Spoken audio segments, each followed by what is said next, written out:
Hello, Astro friends. Here's Melanie on the 18th of March 2024.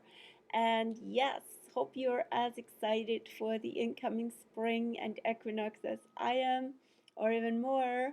And yes, also hope that at your place where you're currently at, spring has already arrived, as it has here on the West Coast, in the mild west of Victoria, BC, and Vancouver Island, where everything's already in bloom. So, yes, this is the equinox week, and it leads up to the first full moon in spring, which will be the penumbral lunar eclipse on the 25th of March. First things first, yes, first things, which is Aries, first sign in the zodiac. Spring equinox will be tomorrow evening, tomorrow the 19th of March, earlier than usually, because we have the leap year, right?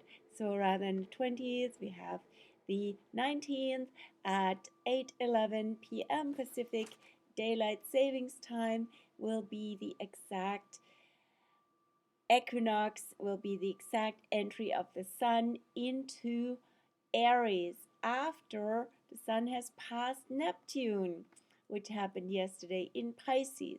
And today also the moon's still in Cancer. I want to honor the last days with double water, sun in Pisces, moon in Cancer, with watery attire here today. And then we move into double fire, which will be not only early Aries being double Aries, but also the moon in Leo as of tomorrow afternoon. So big shift from water to fire and from release, where everything is coming together, for letting it go and allowing the old cycle to flow out and for new life to begin. That is so Pisces Aries. Now, yes, here is the chart of the equinox.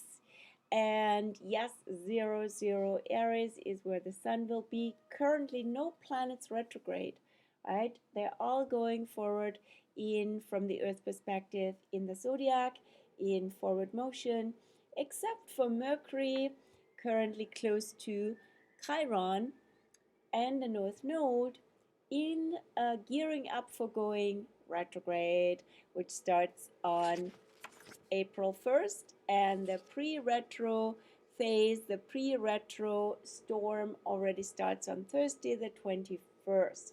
So you might already feel some symptoms of that. What could that be? I had a very refreshing and fun session with a client just now, and she's a multiple Aries, has her birthday next week, and Mercury also in Aries. So we were jumping around in our conversation like little rams from one topic to another, but it was all cool because we touched on themes that we hadn't before in our many years of client relationship. So this was very cool. So we come up with ideas that you first think you're looking into the ephemeris. I was for eclipses around the time when she was born, but actually it led us to something else, which was even better. And so that's what Mercury in Aries can be. So be open to new ideas and to fresh thoughts and to sudden insights. All of that is what Mercury in Aries going retro can bring. And also, since it's close to Chiron, it can be actually very healing, and it can also take us back to early in life or earlier stages in our development, whatever that context may be, and possible wounds, but medicine that arose from those wounds.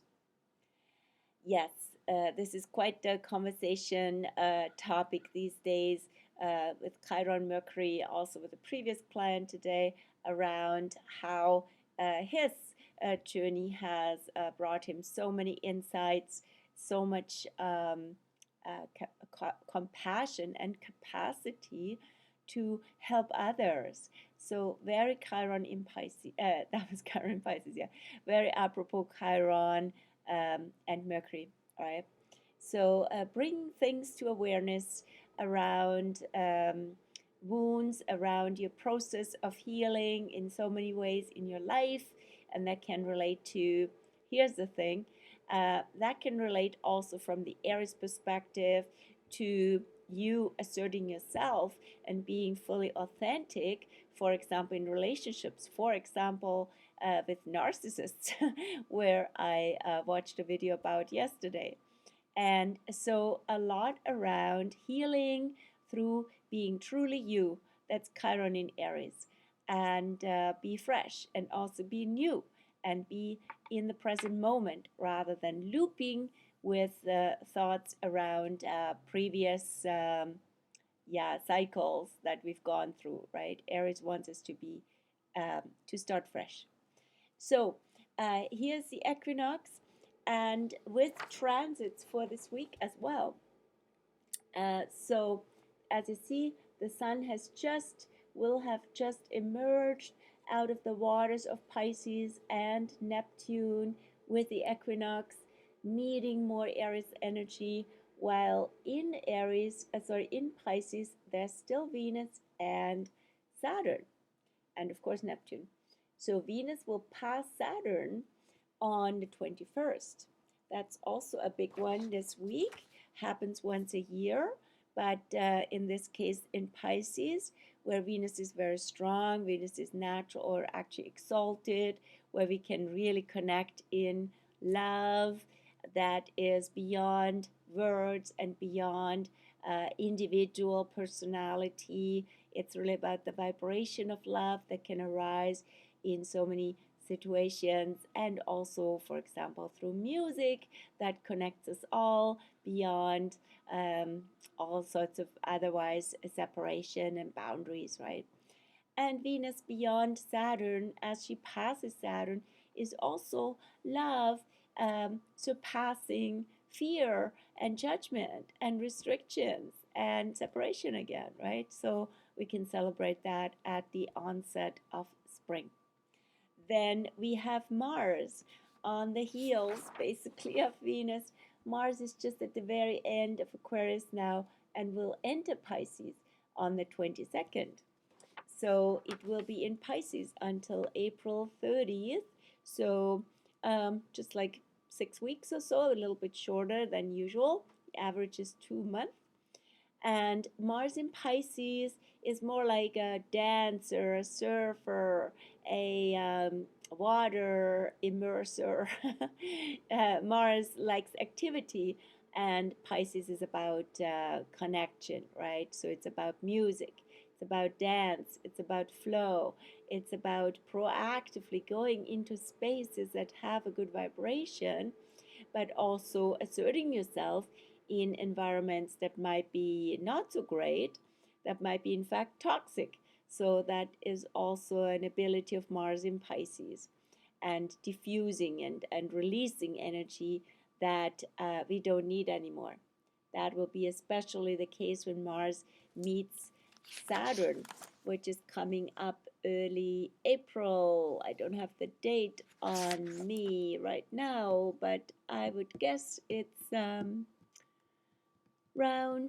here it is, on April 10th with the total solar eclipse, April 8th. That will be Mars Saturn with the spring equinox and with the penumbral lunar eclipse, which we'll have on Monday the 25th. We have Venus close to Saturn.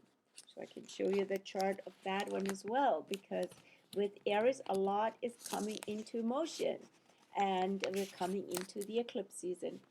So the first eclipse will be the full moon that's building up now. You can see the moon in the afternoon already with her belly filling up more and more.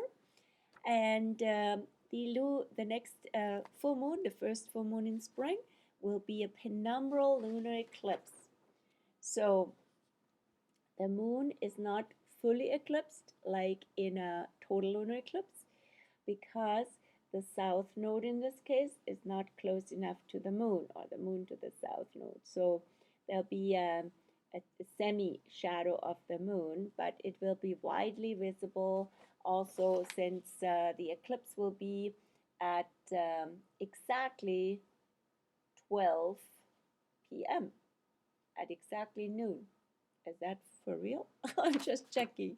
I set up the chart already and now no, sorry, it's exactly at midnight, of course. So it's exactly at midnight, so it's definitely visible here on the west coast in the Americas. The sun will be below the horizon here in the fourth house because 12 midnight would be technically 11 p.m. on the 24th, Sunday, but it will be midnight, Sunday to Monday. And the sun will be, as I said, right here below the horizon. It's midnight. The moon will be right above, right overhead, and partially eclipsed. So that will be really interesting to see for starters before we then go even into the total solar eclipse on April 8th. But what's with this one? This eclipse will come with the south node and the sun close to the north node.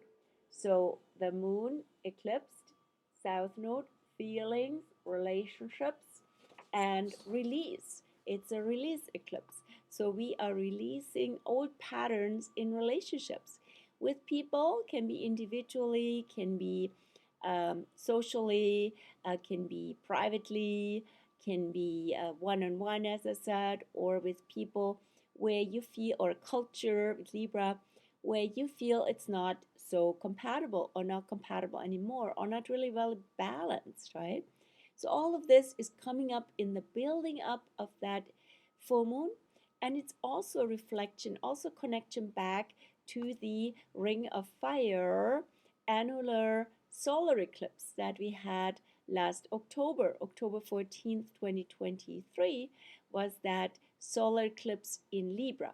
So it had to do with relationships, it had to do with balance, had to do with peace or lack thereof, as the whole Gaza conflict started just a week prior. And so now it's not that we are releasing peace and wanting more war with the North Node in Aries. That would be a real low vibration of both. We actually want to release old choices, which is also Libra, and relationships and situations of fairness, of balance, of justice that are not working anymore.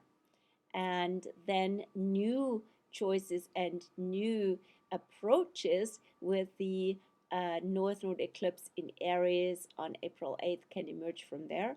And of course, it's a process that links both, and it's a process that unfolds over several weeks and months to come. It doesn't come overnight, but we already know the symptoms. You already see where beautiful balance is happening, beautiful dance and relatedness, and where it's just not, and it will be just a matter of you compromising and compensating, and that's not the idea with Libra.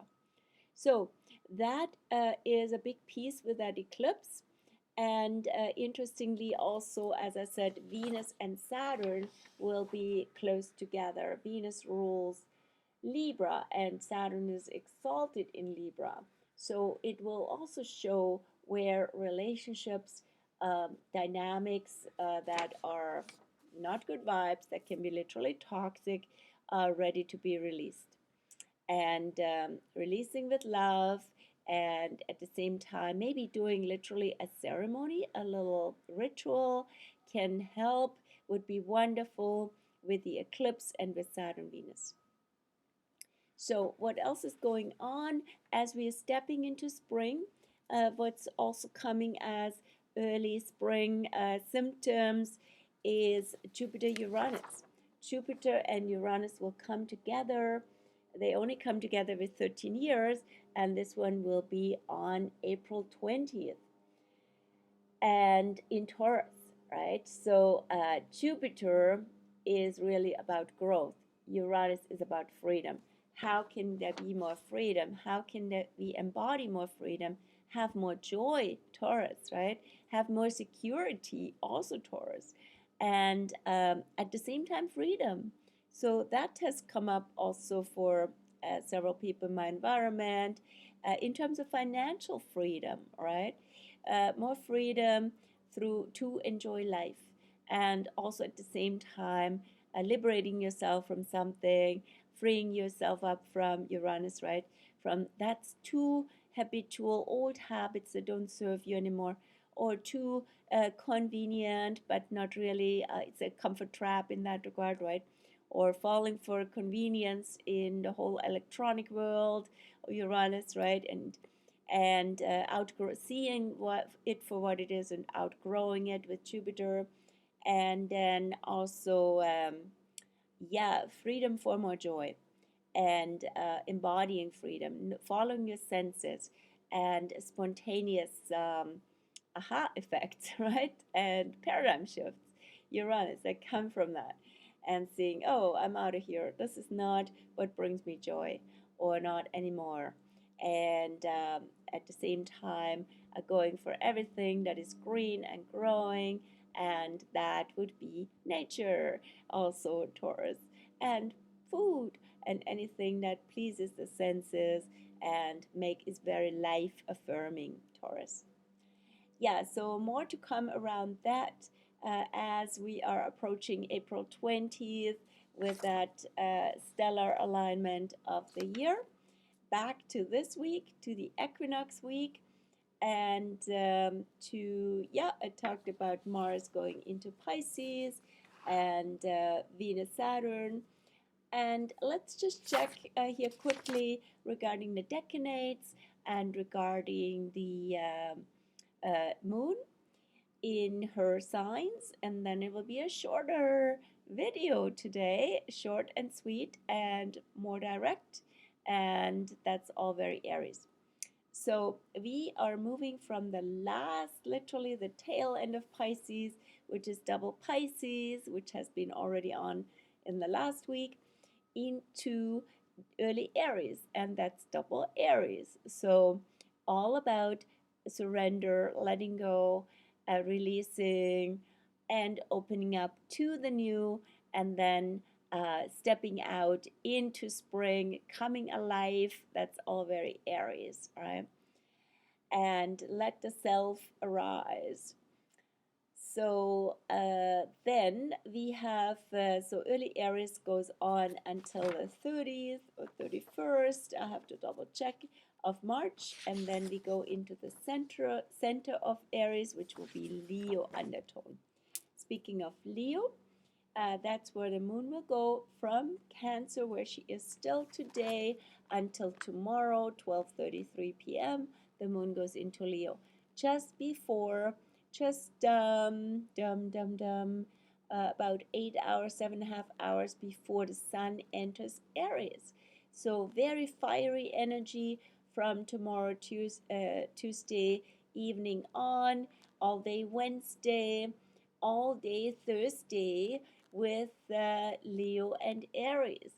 So Leo is about also joy and showing our colors, expressing ourselves more fully, being bold and confident. It's also Aries and Leo, and showing our love, and being okay and welcoming to be seen and loved, and not holding back. So generosity in that regard as well.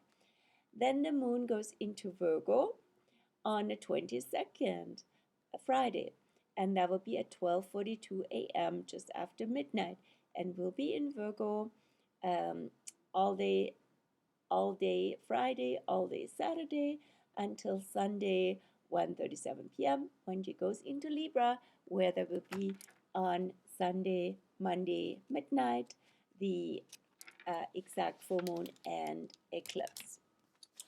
And so, and the maximum eclipse, by the way, will be on Monday at 12:12 a.m. Pacific Daylight Savings Time. So what's this process here?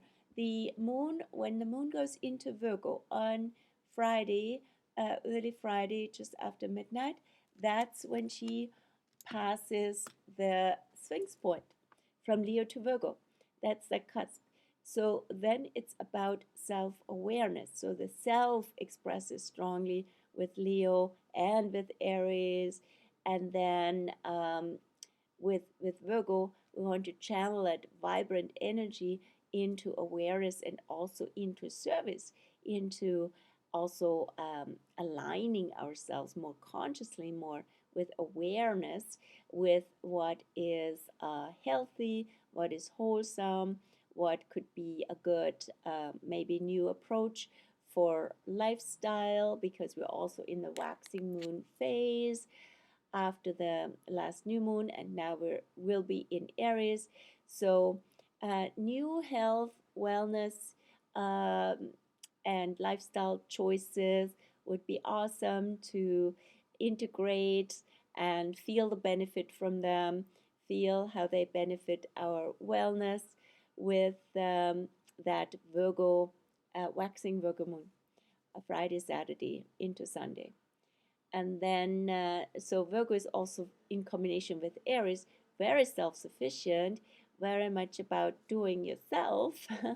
So, but also maybe because we have spontaneous ideas, right? With that Mercury in Aries and in combination with Chiron, also, we might want to try on some new medicine, some new approaches to health and wellness. And, we get started, and we do it in a very conscious and conscientious way with Virgo, so nobody gets harmed, but it starts with you. And then the moon goes into Libra, so that's where also relatedness comes in, the sacred marriage, as it's called with Libra. And it starts, of course, with choices, making good choices in relationships and noticing, because the Libra is also where the South Node is, where the choices we have made and the relationships that have emerged and been established, some of them might not be as compatible, because balance is a big factor here, and compatibility in so many ways, and choices. So, of course, the choices, the relationship, all of that will come up in the second eclipse season in October. And that will, of course, also affect the US elections. Elections is also very Libra. And that's where the South Node is now. So, yeah, it will be an interesting election phase this year. Then, what else is on? Yeah, we are then also having in the Christian tradition Palm Sunday on Sunday the 24th, 1 week before Easter Sunday. Easter Sunday, and that will be the Holy Week. And Easter Sunday in the Christian tradition is always, that's the only lunar associated or aligned holiday, because it's always the the Sunday after the first full moon in spring. And the first full moon in spring will be the lunar eclipse on the 25th. So, yeah, seems like the Christian tradition has adopted or hijacked some previous nature spirituality that aligned Ostara with the spring equinox, right? So, as we've seen everywhere.